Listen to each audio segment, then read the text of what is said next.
Greetings from Copan Wine Cellars. I'm Wells Guthrie, the owner and winemaker of Copan Wines.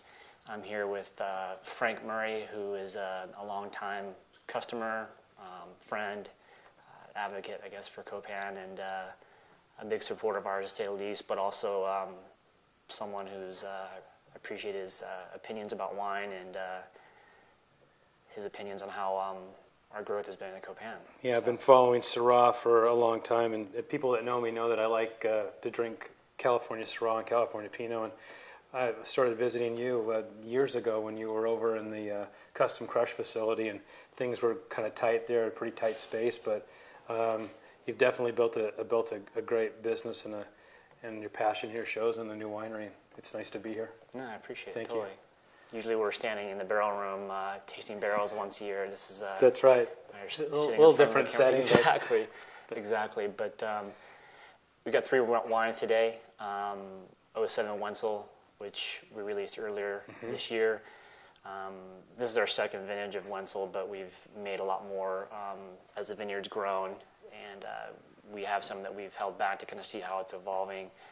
So we've got a little bit left for releasing this year as well because of 08 being the vintage that it was, the frost issue first of all, and then the smoke taint problems, and then we've got 07 Brousseau, which is our 3rd release, and then Gary's, which we've made since 2002. So that's kind of one of our longest standing Syrahs in the portfolio. But and a favorite vineyard of mine, going back many years, also with Gary Francione, and visiting him several times. I like the terroir and the flavors that come off that vineyard. No, it'd be cool to see what get your opinion, because you've certainly have more continuity with just about any of the Syrahs, with that one in particular. So indeed. It'll be, going back to 03. Yeah, it'll be fun to see. So, anyways, thanks for coming up again. Thank Appreciate you. it. Thank you. It's good to be here. Yeah, let's get at it. 07 Wentzel here. Great. This is our second vintage from Wentzel. Again, we're releasing it. We released this earlier this year, and along with the Monument Tree. But as this vineyard's kind of come on, we've been able to produce more. So we made close to 400 cases of this wine, as opposed to just over 100 for the 06 vintage, and kind of just isolated in one particular block now, as opposed to kind of sourcing from 2 different blocks just to kind of have enough tonnage to even make 100 cases then. So this is again re-releasing it to kind of show the evolution. We did hold some back with the tasting room. We've been having some here available, and then again it's 6 months later, and seeing how the wine's evolving. Certainly was very tight. I mean, we mentioned it in the mailer when we sent out the mailer, and then also shipped out the wines. This was the first wine that were released that from 07 where I over vintaged the wines. Typically, I usually bottle the wines vintage to vintage.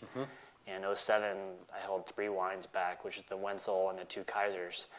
And so this is, again, 06 kind of changing the style a little bit with the Pinots, and again, extending beyond that to kind of learning and see what the wines can do in barrel, with extended barrel aging.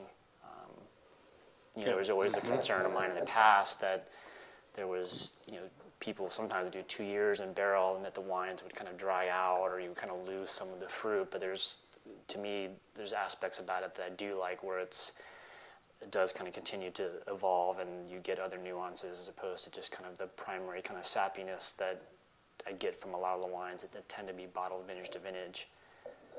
And again, this has only been in bottle since March, so it's taken hasn't had a full year yet to really become wine, as opposed to, we were talking earlier about Monument Tree, that's been in bottle since last summer. And that wine has evolved a lot in the last 6 months, is what you were talking about a little while ago, and it's really started to unfold and open like a flower and really show itself, I think, for what it really is. The Monument Tree is drinking great, and this wine, when you first sent it out, was tight, and smelling the wine and tasting it a little bit earlier as well. There's that contrast between the strawberry, the red fruits, a little bit of the red apple even, green apple, and then the minerality, kind of like a slate. And I think they kind of fold together, and it's definitely starting to unfold like the Monument Tree as well. I like it. Yeah, thanks. I think you're mentioning the Monument Tree, kind I guess in proximity for Anderson Valley in general. Yeah. And as you know, all of our Pinots come from Anderson Valley. This vineyard actually is just located just inside Philo, right before you get into town.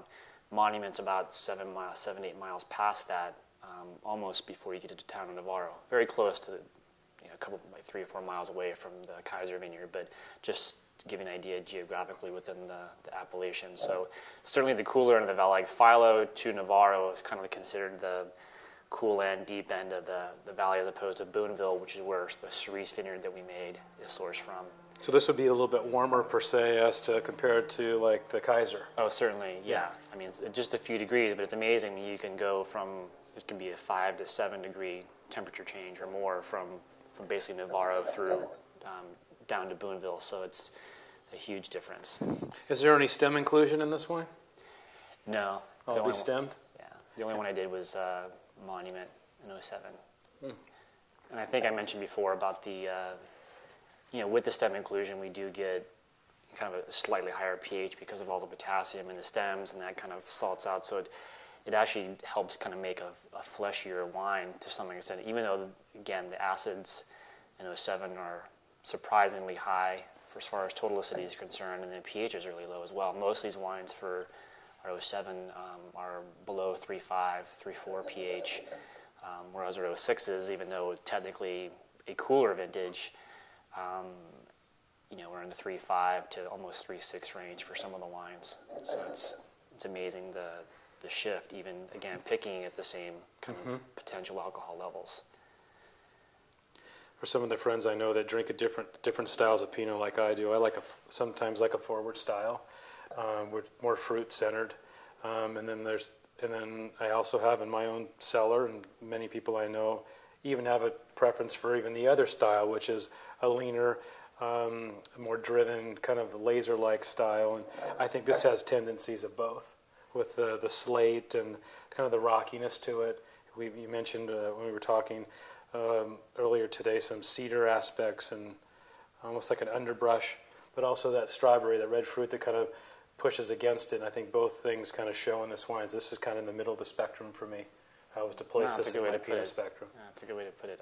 It's something to me, as again, as the kind of shifting the style some, is that I've always been attracted. I mean, you're mentioning people that like kind of a more laser style. I tend to gravitate towards drinking Burgundy, like a lot of Pinot producers do, or again, there's a wide variety of wines out there, but there's about a red fruited spectrum for Pinot that is something that I really want to kind of accentuate, and I think